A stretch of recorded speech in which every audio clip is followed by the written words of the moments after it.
if else کې داسې کار دا دی د پایتان کنډیشنل سټیټمنټس ٹھیک شو کنډیشنل سټیټمنټس دې کې مونږه کنډیشن چیک کوو چې کوم کنډیشن ټیک وي نو د هغې په مطابق یې کې پرنټینګ کېږي که نه اوس اف ایلس پروګرام څه داسې که نه چې لکه اوس مونږ سره یو دوه ویریبلز دي a is equal to 10 او b is equal to 20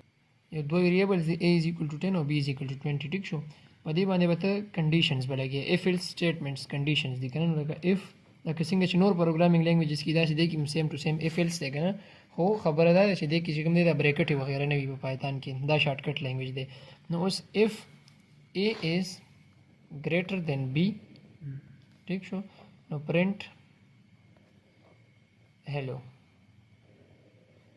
نو بس دا سمپل د اف پروګرام شو چې مطلب اف a is greater than b اوس a b دا greater دی نه دی greater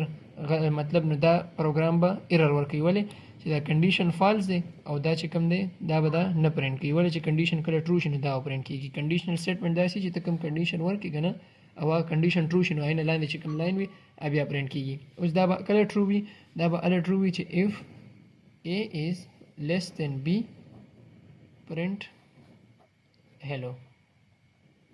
نو دی به پرنټ کړي هلو ولې چې کنډیشن دلته څه شو چې کنډیشن ټرو شو نو دی به دا پرنټ کوي صحیح ده دا سمپل شو د اف پروګرام اوس په اف کې چې ایلس استعمالوي اف سره چې اوس ایلس راځي یا دې کې یو بل دغه الف درې قسم وي یو اف وي یو الف وي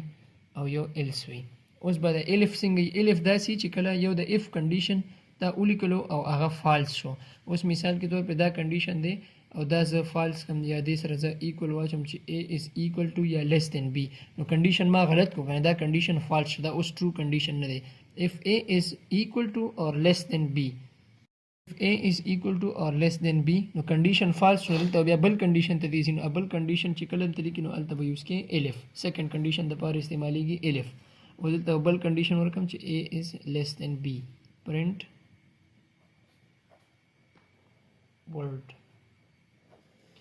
نو دا کنډیشن ته چې ګوره کمپایلر به اول دې کنډیشن ته راځي چې دا چیک کړي چې اف a is equal to or less than b نو دا خو کنډیشن غلط دی دې به دا لاین سکپ کړي دې ته به نه سي دې به ډایرکټ دې لاین ته راشي دې لاین ته راشي نو الف به a is less than b نو مطلب چې کنډیشن ټرو شو چې کنډیشن ټرو شو نو دې به دا پرنټ کې موږ ته په آوټپوټ کې ورډ نو دا یو سمپل پروګرام شو د اف اور د الف اور په دې کې چې کوم دی اوس دې نه پس بل وي ایلس ایلس څنګه چې ایلس سمپل دی بس ایلس په دریم کنډیشن کې راځي او ایلس سره بیا هیڅ قسمه کنډیشن نه بس دا ډایرکټ وي ایلس پرنټ ټي صحیح شو مطلب که دا کنډیشن ټرو شو نو دا پرنټ کا او که دا کنډیشن ټرو شو نو دا پرنټ کا او که دواړه کنډیشن فالس شو دا به اتوماتیکلی ایلس کې چې سم وي نو هغه اتوماتیکلی دې چې کوم دی نو پرنټ کی د اف ایلس په کار چرته راځي په دې کې کنډیشن جوړیږي مثال के तौर पे पेपर के हर किस्म क्वेश्चन रहती है शेदी बारे की ची इफ या एलिफ या एल्स पाने मतलब क्वेश्चन जोड़ के नो आगा हर से की दी पे देखे